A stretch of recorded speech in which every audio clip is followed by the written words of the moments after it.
If you talk to a man in a language he understands, that goes to his head.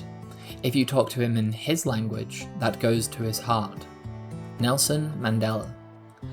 This quote was on the wall in my Spanish classroom in school.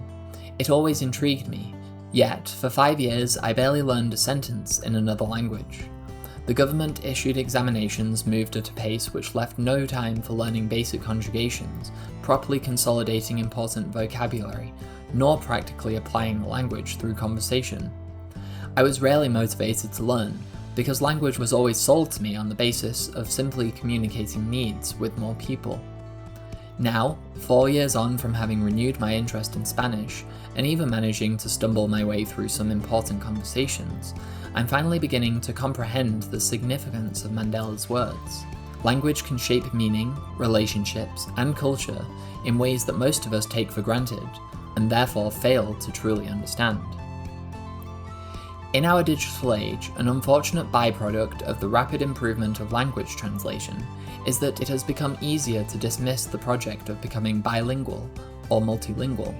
For a non-native speaker landing in a new country, a built-in translator on the phone makes things far easier from the outset. Listening exposure is also being actively curtailed, even where it could instead be amplified. For example, one can hardly scroll for more than 5 minutes on Instagram without hearing some slightly uncanny dubbing of a video from a different language. Indeed, one can only imagine how long it will be before we have technology embedded right between our neurons, projecting translated subtitles above people's heads. For all the benefits that collapsing language barriers can have, there are profound implications for cultural and social mechanisms.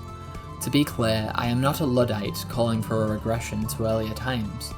There are certainly technologies like language learning applications, online chat rooms, and easier distribution of international music that enhance the possibility of learning.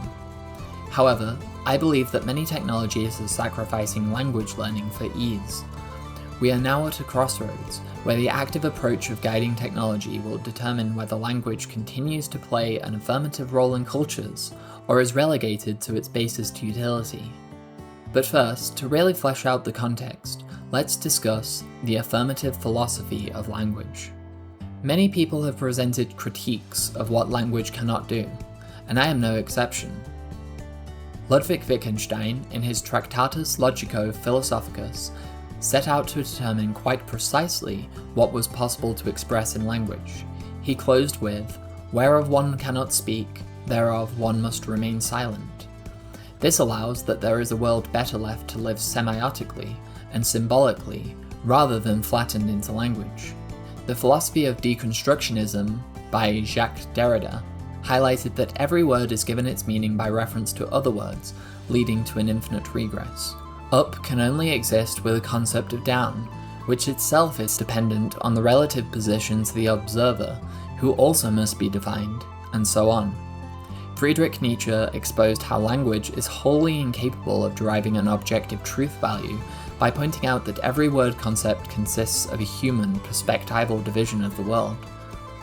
A word becomes a concept insofar as it simultaneously has to fit countless more or less similar cases, which means, purely and simply, cases which are never equal and thus altogether unequal, on truth and lie in an extramoral sense. Against all these useful yet critical assessments, Peter Sloterdijk's interpretation of Nietzsche's work reveals how language also has a positive function, self-affirmation. A group of speakers of a language can celebrate their own existence simply by speaking in the same way, much like the bird call signals to a group that each member is an initiated member. This effect occurs in degrees, with dialect playing a significant role. It is by no means an insignificant factoid when we consider the greater utility in social organization.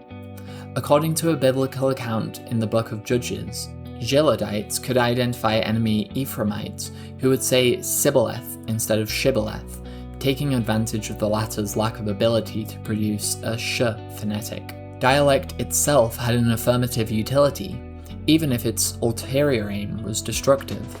Even today, in non-adversarial situations, two Spanish speakers from Mexico are more likely to be predisposed to each other when they both use the signifier way, than when they speak with a Costa Rican who uses my instead.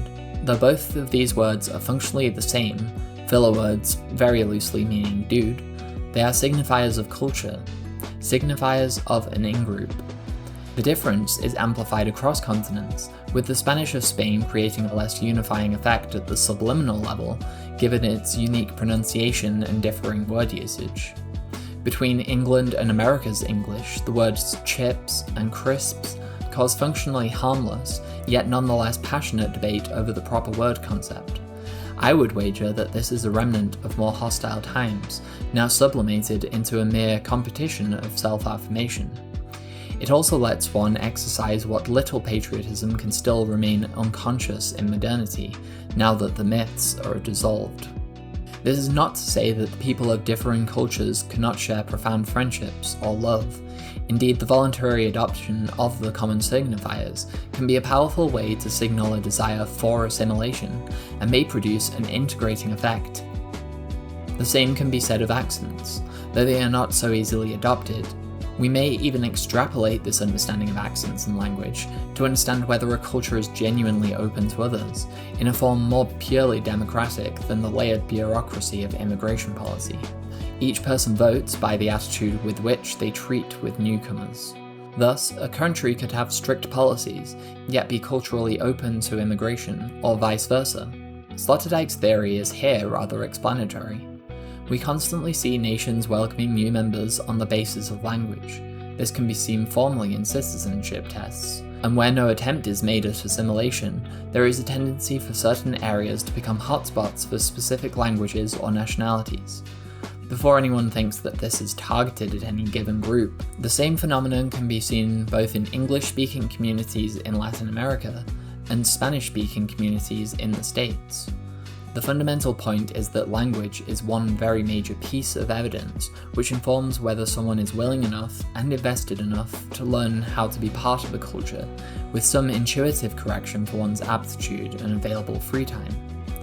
So far, I focused on theory and sociological effects, with only hints at the qualitative psychological effect. In brief, I will speak from experience. It is one thing to intellectualize the idea of connecting with people of other languages. It is another to feel this connection. Now, having spoken with people in Spanish, I no longer feel like I am empathizing with a vague theory of who people are, as if I could simply project a person of my own country onto them. I recognize them for their differences and similarities, a far less reductive view than merely assuming that we have everything or nothing in common. I am learning what I like about other cultures, as well as what I am resistant to, and it has taught me to affirm or reject those aspects of my own culture which are valuable or misaligned respectively.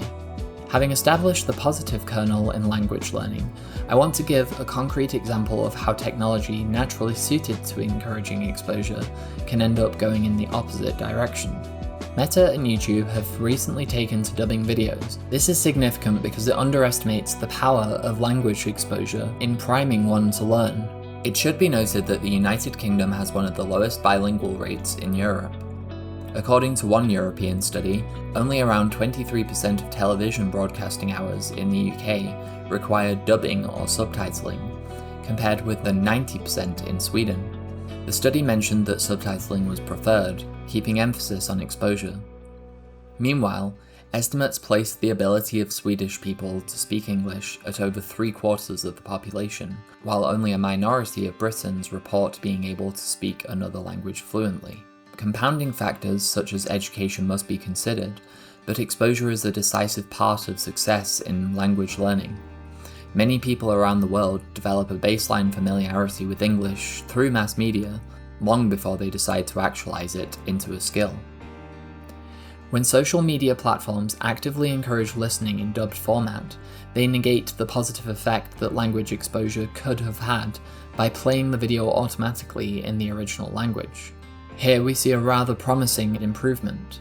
Expose users to more content from other languages, at best subtitled, and allow them to filter by language in order to take a more active role.